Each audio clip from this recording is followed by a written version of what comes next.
அருட்பெரும் ஜோதி அருட்பெரும் ஜோதி தனிப்பெரும் கருணை அருட்பெரும் ஜோதி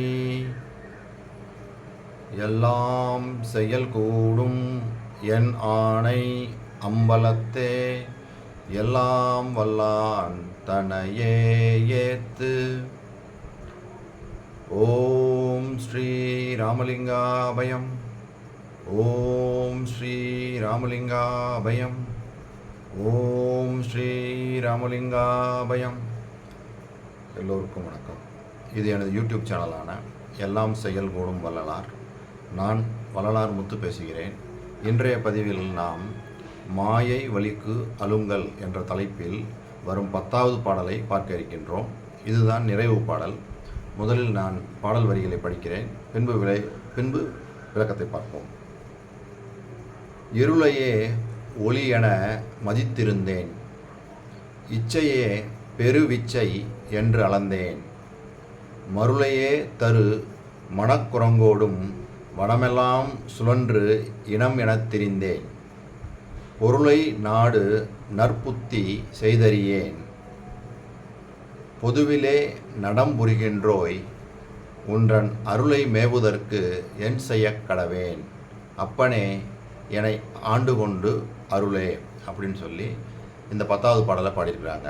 சரி, இதுக்கு என்ன விளக்கம்னு பார்த்தோம்னா, அறியாமை என்ற இருளையே ஒளி என்று எண்ணி மாண்பை இழந்தவனாகவும், புலன்களின் வாயிலாக கிடைக்கும் இன்பத்தையே பெரும் இன்பம் என்று எண்ணி திரிந்தவனாகவும், மாய மயக்கத்தை கொடுக்கும் மனமாகிய குரங்கினோடு கூடி நாடெல்லாம் மனம் போனபடி சுற்றி திரிபவனாகவும், மெய்ப்பொருளை நாடி பெற வேண்டும் என்ற நற்சிந்தனை சிறிதும் இல்லாதவனாகவும் இருக்கும் இத்தகைய நான் நினது அருளை பெறுவதற்கு என்ன செய்வேன், அப்பனாகிய நீ ஆண்டு கொண்டு அருள் செய்வாயாக அப்படின்னு சொல்லி இறைவனிடம் நமது குறைகளை எல்லாம் அவரது குறைகளாக நாம் எல்லாம் உய்யும் பொருட்டு ஒரு முறையீடாக ஒரு விண்ணப்பமாக வைக்கிறாங்க. சரி, இப்போ இதில் நம்ம பார்க்க வேண்டிய விஷயம் என்ன அப்படின்னா, இங்கேயும் அறியாமையை சொல்கிறாங்க. மருளாகிய அந்த மாய மயக்கத்தில் அந்த மன போன போக்கில் நாடெல்லாம் சுற்றி திரிகின்றேன்னு சொல்கிறாங்க. மெய்ப்பொருளை நாடுகின்ற அந்த நல்ல சிந்தனை இல்லாமல் இருக்கின்றேன் அப்படின்லாம் சொல்கிறாங்க. சரி, இதுக்கு முன்னாடி இதே தலைப்பில் நம்ம 9 பாடல்கள் பார்த்தோம். அந்த 9 பாடல்களையும் நம்ம என்ன பார்த்தோம் அப்படின்றத ரொம்ப ஷார்ட்டாக ஒரு கிளான்ஸ் பார்த்துட்டு, மொத்தமாக வள்ளல் பெருமான் இந்த மாயையினால் நாம் படுகின்ற நமக்கு இருக்கக்கூடிய இந்த கெடுகுணங்கள் எல்லாத்தையும் சொல்லி அதுக்கு நம்ம விளக்கமாகவும் நிறைய பார்த்துட்டு வந்தோம். முதல்ல அதில் என்னென்ன விளக்கம் பார்த்தோம்னு ஒரு ரீகால் பண்ணிக்கிட்டு, அதுக்கப்புறம் ஃபைனலாக நாம் எப்படி உய்யலாம். அவர் சொல்கிறார்ல ஒவ்வொரு பாடல்லையும், அப்பனே என்னை ஆண்டு கொண்டு அருளே, நான் உய்யும் வழி என்ன அப்படின்னு தான் எல்லா இடத்துலையும் கேட்குறாங்க. உய்யும் வழி அவரே சொல்லியிருக்கிறாங்க. அதையும் நம்ம என்னன்னு பார்த்து இந்த வீடியோவை நிறைவு செய்யலாம். முதல் பாடலில் என்ன பார்த்தோம் அப்படின்னோம்னா, தாவுமான் என குதித்து கொண்டோடி தையலார் முளைத்தடம் படும் கடையேன். அதாவது மானை போல் குதித்து பெண்கள் சுகத்தை தேடி அலைபவனாக இருந்தேன் அப்படின்னு சொல்லி பார்த்தோம். சரி, 2வது பாடலில் போகமாதியை விளைந்தனன் வீணில் பொழுதுபோக்கிடும் இழுதையேன். அதாவது போக பொருள்களையே நம்பி அதை தேடி போய் சுற்றி தெரிஞ்சுக்கிட்டு இருந்தேன் அப்படின்னு சொல்லி அதுக்காக பார்த்தோம். ஒரு காகத்துக்கு கூட ஒரு பருக்க சோறு போடாமல் ரொம்ப கருமித்தனமாக இருந்தேன், அதையும் கூட பார்த்தோம். அதுக்கப்புறம் 3வது பாடலில் என்ன பார்த்தோம்னா, விருந்திலே உணவருந்தி ஓர் வயிற்றுக்குழியை தூர்க்கின்ற கொடியரில் கொடியேன். அதாவது உணவு எப்படிலாம் சாப்பிடணும், அதிகமாக சாப்பிட்டா என்ன ஆகும், அதே சமயத்தில் அந்த புழுக்காத உணவுகளை தான் சாப்பிட்ணும் அப்படின்னு சொல்லி உணவை பற்றி ரொம்ப டீட்டெயில்டாகவே பார்த்தோம். அதுக்கப்புறம் 4வது பாடலை மதத்திலே அபிமானம் கொண்டு உழல்வேன், வாட்டமே செய்யும் கூட்டத்தில் பயில்வேன். அதாவது மதம், ஜாதி மதம், அந்த சமயம், வேதாந்தம், சித்தாந்தம் இதிலெல்லாம் போகக்கூடாதுன்னு சொல்லி ரொம்ப தெளிவாகவே வள்ளல் பெருமான் பேருபதேசத்தில் சொல்லியிருந்த எல்லா விஷயங்களையும் நம்ம பார்த்தோம். சரி, அதுக்கப்புறம் 5வது பாடலில் என்ன பார்த்தோம் அப்படின்னோம்னா, பாவமே பயின்றேன். அதாவது பாவம்னா என்ன, புண்ணியம்னா என்ன, நாம் செய்யக்கூடிய மனத்தால் செய்யக்கூடிய பாவங்கள், வாக்கினால் செய்யக்கூடிய பாவங்கள், இந்த தேகத்தினால் செய்யக்கூடிய பாவங்கள், என்னென்ன பாவங்கள், அதை எப்படியெல்லாம் நிவர்த்தி செஞ்சு கொள்ளலாம், செய்யலைன்னா என்ன நடக்கும், என்ன மாதிரி பிறவி பிறக்கும் அப்படின்லாம் தெளிவாக இந்த பதிவில் பார்த்தோம். அதுக்கப்புறம் 6வது பாடலில் வந்து என்ன பார்த்தோம்னா, தூங்குகின்றதே சுகம் என அறிந்தேன். அதாவது உறக்கத்தை பற்றி வள்ளல் பெருமான் நித்திய கர்ம விதியில் சொன்ன அனைத்து விஷயங்களையும் நம்ம தெளிவாக பார்த்தோம். சரி, அதுக்கப்புறம் 7வது பாடலில் வந்து என்ன பார்த்தோம் அப்படின்னோம்னா, நன்றி ஒன்று அறியேன் நாயினும் கடையேன் அப்படின்ற மாதிரி பார்த்தோம். அதுக்கு உண்டானதை பார்த்தோம். வள்ளல் பெருமான் ஏன் தன்னை வந்து நாய்க்கு கீழேயும் அந்த நன்றி இல்லாதவனாக இருக்கிறதுனால அந்த நாய்க்கு கீழே ஏன் அப்படி சொல்கிறாங்க அப்படின்றத அங்கே பார்த்தோம். சரி, அதுக்கப்புறம் 8வது பாடலில் வந்து என்ன பார்த்தோம்னா, ஆணவ கற்களோடு உழல்வேன். அதாவது ஆணவத்தினால நம்மளுக்கு அந்த ஆன்மாவை மறைச்சு கொண்டிருக்க அந்த ஆணவம் நம்மளை வந்து அந்த ஆன்மா என்னன்னு தெரியாமல் மறைஞ்சிருக்குது. அந்த ஆணவத்தையெல்லாம் நம்ம போக்குனாதான் நம்ம மேலேறி அந்த ஆணவம் போனால் தான் அந்த அறியாமையாகி அந்த இருளெலாம் நீங்கி நம்மளுக்கு வந்து அதற்கு மேலுள்ள அந்த அனுபவ நிலைகள்லாம் கிடைக்கும் அப்படின்றத வந்து தெளிவாக அந்த 8வது பாடலில் பார்த்தோம். 9வது பாடலில் காமமாதிகள் கலைகனில் பிடித்தேன். அதாவது காமத்தை பற்றி, அதாவது உடல் உறவை பற்றி வள்ளல் பெருமான் நித்திய கர்ம விதிகளில் என்னென்னலாம் சொல்லியிருக்காங்கன்னு பார்த்தோம். மேலும் வள்ளல் பெருமானுக்கு இந்த காமத்தை பற்றி என்ன மாதிரி புரிதல் இருந்தது, அவர் எப்படியெல்லாம் ஒரு வாழ்க்கை முறை இருந்ததுன்னு ரெண்டையுமே வந்து கம்பேரிசன் பண்ணி அங்கே வந்து தெளிவாகவே பார்த்தோம். சரி, இதெல்லாம் பார்த்தோம். இதெல்லாம் பார்த்துட்டு இப்போ வந்து என்னது சொல்கிறாங்க, இருளையே ஒளி என மதித்திருந்தேன், அறியாமை ஆகிய இருள். அப்புறம் வந்து மருளையே தரு மனக்குரங்கோடும் வனமெல்லாம் சுற்றி இனம் என தெரிந்தேன். அதாவது குரங்கு மாதிரி மனமாகிய குரங்கினோடு நாடெல்லாம், அதாவது மாய மயக்கத்தினால் உழன்று கொண்டிருக்கிறேன் அப்படின்னு சொல்லி இந்த பாடல் வரி மூலமாக சொல்கிறாங்க. ஆக மொத்தம் இந்த தலைப்பு பார்த்தீங்கன்னா, மாயை வலிக்கு அலுங்கல். அதாவது மாய உலகம் கொடுக்கும் மயக்கத்தினால் ஜீவர்கள் அழுந்தி அதிலிருந்து வெளிவர முடியாமல் தவிக்கும் இந்த நிலையை நினைத்து மனம் வருந்தி திருவருள் துணையை நாடுவது. இதுதான் இந்த தலைப்புக்கே அர்த்தம்னு சொல்லி பாடல்லையே நம்ம பார்த்தோம். அப்போ இந்த மாயம், இது எல்லாமே மாயையினால் நாம் படக்கூடிய துன்பங்கள். அதாவது இந்த கெடுகுணங்கள் எல்லாமே இந்த மாயை தான் நம்மளுக்கு கொடுத்து நம்மளை வந்து என்ன பண்ணுது, நம்ம இந்த வழியில் இதுலேயே போய்கிட்டு இருக்கோம். நம்ம என்னென்னு புரியாமல் இதுதான் கண்டதே காட்சி கொண்டதே கோலம்ன்ற மாதிரி அப்படியே டேக் இட் அஸ் கிராண்டட்னு அப்படியே போய்கிட்டு இருக்கோம். ஆனால் என்ன சொல்கிறாங்க, கடவுளின் திருவருள் ஒன்றே மாயையினால் உண்டாகும் இந்த இகலோக மயக்கத்திலிருந்து நம்மை காப்பாற்றும் அப்படின்றது தான் உண்மை. அப்போ இதுக்கு வந்து வள்ளல் பெருமான் இப்போ நம்ம இந்த 10 பாடல்கள் மூலமாக பலவிதமான இழிகுணங்களை வள்ளல் பெருமான் சொன்னாங்க. அதே சமயத்தில் உணவை பற்றி சொன்னாங்க, காமத்தை பற்றி சொன்னாங்க, உறக்கத்தை பற்றி சொன்னாங்க, ஆணவம் போகணும்னு சொன்னாங்க. இவ்வளோ விஷயங்களும் அவரே சொல்லியிருக்கிறாங்க. இப்போ கடைசியாக அருமையாக அதாவது இதில் சொல்கிறாங்க, சமரச சுத்த சன்மார்க்க சங்க சத்திய விண்ணப்பம் அப்படின்னு சொல்லி 4 விண்ணப்பங்களில் கடைசியாக உள்ள விண்ணப்பம். இந்த விண்ணப்பத்தில் பாருங்களேன் எவ்வளோ தெளிவாக சொல்கிறாங்க பாருங்கள். இவ்வுலகத்தினிடத்து 6 அறிவுள்ள உயர் உடைத்தாகிய தேகத்தை பெற்ற யான் இத்தேகத்திற்கு இடைக்கிடை நேருகின்ற மரணம், பிணி, மூப்பு, பயம், துன்ப முதலிய அவத்தைகள் எல்லாவற்றையும் நிவர்த்தி செய்து இத்தேகத்தையே நித்திய தேகமாக்கி கொண்டு எக்காலத்தும் எவ்விடத்தும் எவ்விதத்தும் எத்துணையும் தடைபடாத பேரின்ப சித்தி பெருவாழ்வை பெற்று வாழ்தல் வேண்டுமென்பதே எனது சத்தியமான அதிதீவிர விருப்ப முயற்சியாக இருக்கின்றது. அப்போ நம்மளுக்கும் இதுதான் சத்தியமான அதிதீவிர விருப்ப முயற்சியாக இருக்கணும்.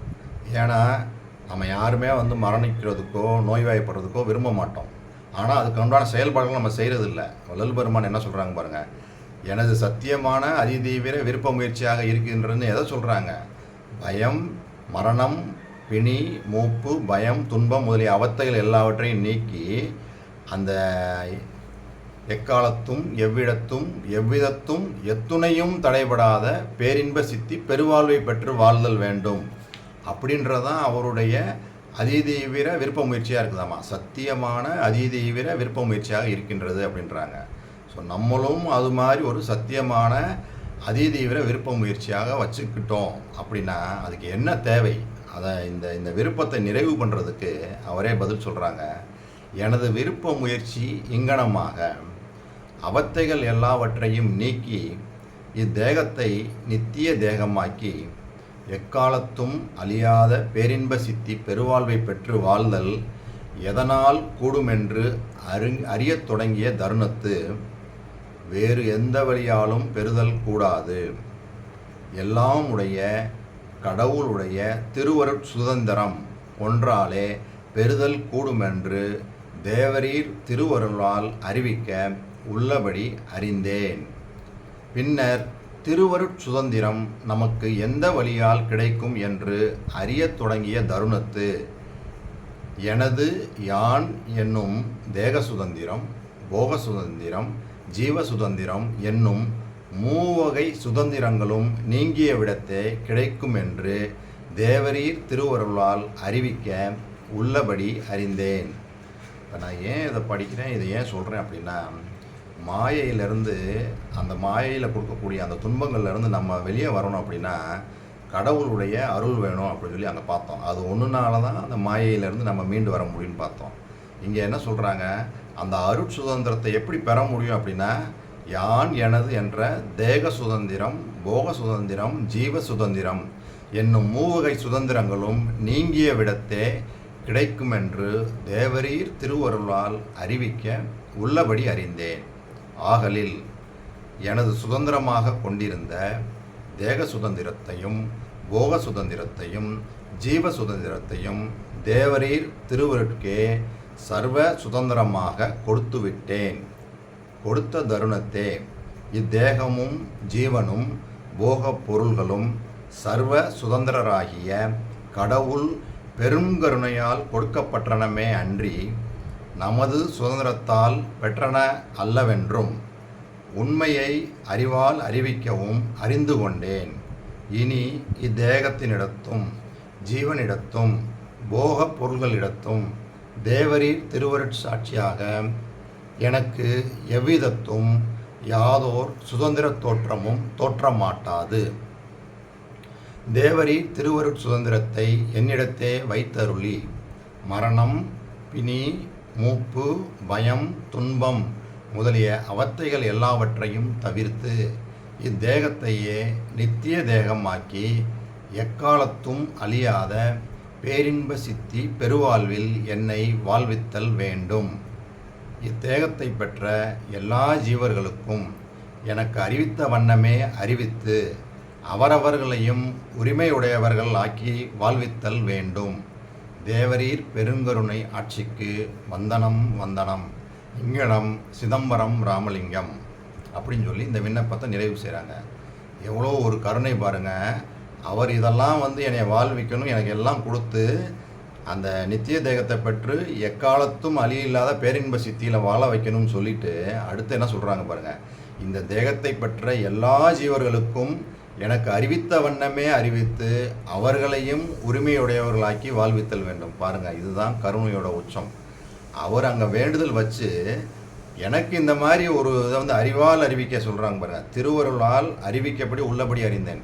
இந்த விஷயங்களை எல்லாம், அதாவது திருவருட் சுதந்திரத்தை எப்படி பெற்றுக்கொள்ளலாம் அப்படின்றத அந்த கடவுள் தான் அவர் சொல்கிறாராம்மா. இந்த சொன்ன இந்த விஷயத்தை மற்றவர்களும் ஜீவர்களாகிய எல்லோரும் இதை தெரிஞ்சு அவர்களையும் வாழ்விக்கணும் அப்படின்னு சொல்லி பாருங்கள். கருணையோட உற்சவம் இதுதான். இந்த ஒரு இதை தான் இங்கேயே உரிமை கொண்டு வந்துட்டாங்க பாருங்கள். ஆண்மநேய ஒருமைப்பாட்டு உரிமை எல்லா இடத்துலையும் அவர் சொல்லிட்டு வருவாங்க. இங்கேயும் பாருங்கள், அதுதான் சொல்லியிருக்கிறாங்க. அப்போ அதனால தான் அவர் அந்த உயர்ந்த நிலையில் இருக்காங்க. சரி, இங்கே நம்ம தெரிஞ்சுக்கிற வேண்டிய விஷயம் பாருங்கள் எவ்வளவு. அப்போ யான் எனது என்ற தேக சுதந்திரம், ஜீவ சுதந்திரம், போக சுதந்திரம், இது எல்லாத்தையும் இதெல்லாம் நம்ம வச்சுக்கிட்டு என்ன பண்ணுறோம், நம்மளாம் எடுத்து செய்கிறோம். அப்போ தாங்க பிரச்சனை வருது. அவர் என்ன சொல்கிறாரு, இது எல்லாத்தையும் சர்வ சுதந்திரமாக அந்த கடவுள்கிட்டே கொடுத்துட்டாராம்மா. அதனால் கடவுளுடைய அருட்சுதந்திரம் தான் செயல்படுது. அப்போ அந்த அருட்சுதந்திரம் செயல்படும் போது நமக்கு இந்த மாயையினாலேயோ ஆணவம், கண்மம், மாயை எதுனாலையும் பாதிப்பு ஏற்பட போகிறதில்ல. அப்போ அது ஒன்று தான் வழி. அதாவது தெளிவாக சொல்கிறாங்க பாருங்கள், கடவுளுடைய அருள் சுதந்திரத்தை வேறு எதுனாலையும் பெற்றுக்கொள்ள முடியாது, பெற்றுக்கொள்ளக்கூடாது. இந்த ஒரு வழி தான், யான் எனது என்ற தேக சுதந்திரம், ஜீவ சுதந்திரம், போக சுதந்திரம் எல்லாத்தையும் கடவுள் அருள் சுதந்திரமாக எப்படி சொல்கிறாங்க பாருங்கள். எனது சுதந்திரமாக கொண்டிருந்த தேக சுதந்திரத்தையும் போக சுதந்திரத்தையும் ஜீவ சுதந்திரத்தையும் தேவரீர் திருவுருட்கே சர்வ சுதந்திரமாக கொடுத்து விட்டேன். கொடுத்த தருணத்தே இத்தேகமும் ஜீவனும் போகப் பொருள்களும் சர்வ சுதந்திரராகிய கடவுள் பெருங்கருணையால் கொடுக்கப்பட்டனமன்றி நமது சுதந்திரத்தால் பெற்றனவல்ல என்றும் உண்மையை அறிவால் அறிவிக்கவும் அறிந்து கொண்டேன். ஏன்னா இந்த சுதந்திரங்கள் எல்லாம் கடவுள் தான் நம்மளுக்கு கொடுத்துருக்காங்க. நம்ம என்ன நினச்சிருக்கோம், நம்மள்கிட்ட இது இயல்பாகவே இருக்குன்னு நினச்சி நம்ம சார் செஞ்சுட்ருக்கோம். இதை கொடுத்ததே அவர் தான். அப்போ அதனால அவர்கிட்டே அவர் திருப்பி கொடுத்தாச்சு. இனி இத்தேகத்தினிடத்தும் ஜீவனிடத்தும் போகப் பொருள்களிடத்தும் தேவரீர் திருவருட் சாட்சியாக எனக்கு எவ்விதத்தும் யாதோர் சுதந்திர தோற்றமும் தோற்றமாட்டா. அப்போ எனக்கு பாருங்கள் எவ்வளோ தெளிவாக சொல்கிறாங்க பாருங்கள். இனி இத்தேகத்தினிடத்தும் ஜீவனிடத்தும் போகப் பொருள்களிடத்தும் தேவரீர் திருவருட் சாட்சியாக எனக்கு எவ்விதத்தும் யாதோர் சுதந்திர தோற்றமும் தோற்றமாட்டாது. நம்ம எப்படி இருக்கிறோம், தேகத்திலையும் பற்று வச்சுருக்கோம், ஜீவனிடத்தில் போகப் பொருள்களெல்லாம் என்ன பண்ணிடுறோம், நம்மளாக போய் அப்படியே போய் இன்வால்வ் ஆகிடுறோம். ஆனால் அவர் என்ன சொல்கிறாரு, தேவரீர் சாட்சியாக எனக்கு எவ்விதத்தும் யாதோர் சுதந்திர தோற்றமும் தோற்றமாட்டாது. தேவரீர் திருவருட் சுதந்திரத்தை என்னிடத்தே வைத்து அருளி மரணம் பிணி மூப்பு பயம் துன்பம் முதலிய அவத்தைகளையெல்லாம் தவிர்த்து இத்தேகத்தையே நித்திய தேகமாக்கி எக்காலத்தும் அழியாத பேரின்ப சித்தி பெருவாழ்வில் என்னை வாழ்வித்தல் வேண்டும். பாருங்கள் எவ்வளோ தெளிவாக சொல்கிறாங்க பாருங்கள். அப்போ இறைவனுடைய திருவருள் தான் நம்மளுக்கு மரணம் பிணி மூப்பு பயம் துன்பம் எல்லாத்தையும் நீக்கும். நம்மளாக எடுத்து நம்மளுக்கு கொடுத்த இந்த அற்ப சுதந்திரத்தை நம்ம அதான் மிஸ்யூஸ்னே சொல்லலாம். இந்த மிஸ்யூஸ் தான் பண்ணோம்னா மாட்டிக்கிடுவோம். அப்போ மிஸ்யூஸ் பண்ணாமல் கடவுள் தான் கொடுத்தது, அப்போ ஓன்ட்டே அது கொடுத்தாச்சு, நீ பார்த்து செய்யின்னு சொல்லி இது ஒரு வழியில் சரணாகதி தான், அபயம் தான். இது ஒரு வழியில் பார்த்தோன்னா சரணாகதி மாதிரி தான் இது சொல்கிறாங்க. சொன்னவங்க பாருங்கள், எனக்கு ரொம்ப பிடிச்ச விஷயம், எவ்வளோ பெரிய விஷயத்த சொல்லி கடவுள் தான் எவ்வளோ சொல்லியிருக்காங்கன்னு சொல்லிட்டு இத்தேகத்தை பெற்ற எல்லா ஜீவர்களுக்கும் எனக்கு அறிவித்த வண்ணமே அறிவித்து அவர்களையும் உரிமை உடையவர்கள் ஆக்கி வாழ்வித்தல் வேண்டும். பாருங்கள் எவ்வளோ பெரிய விஷயத்த இதை எல்லாருமே தெரிஞ்சுக்கிறோம்ன்றதான் சொல்கிறாங்க. அதாவது நான் பெற்ற இன்பம் பெருக வையகம், அதாவது அவர் பெற்றதை எதுவுமே அவர் வச்சுக்கிறல. பாருங்கள் இந்த விஷயத்த உடனே அடுத்த வரையில சொல்லிடுறாங்க. பாருங்கள் எல்லா இடத்துலையுமே அப்படி சொல்லிடுவாங்க. சொன்ன அவ்வளோ பெரிய விஷயங்களை, சத்தியமான விஷயம் பாருங்கள், சத்தியமான விஷயத்த சொல்கிறாங்க. சொல்லிவிட்டு இது மாதிரி எல்லாருமே பெற்றுக்கொள்ளணும். எல்லா பாடலும் எல்லா விதமான தொகுப்புகள்லையுமே பாருங்களேன் கரெக்டாக இருக்கும். நான் சொல்லி முடிச்சோடனே அடுத்ததுலேயே பார்த்தீங்கன்னா இது மாதிரி மற்றவங்களையும் இது மாதிரி செஞ்சுருங்க அப்படின்னு கரெக்டாக சொல்லியிருப்பாங்க. தேவரீர் பெருங்கருணை ஆட்சிக்கு வந்தனம் வந்தனம். நான் சொன்ன இந்த விஷயங்கள் எல்லாம் உங்களுக்கு புரிஞ்சிருக்கும்னு நினைக்கிறேன். இதுவரைக்கும் பொறுமை காத்து இந்த வீடியோவை பார்த்தவங்களுக்கு கோடான கோடி நமஸ்காரங்களும் நன்றியும்.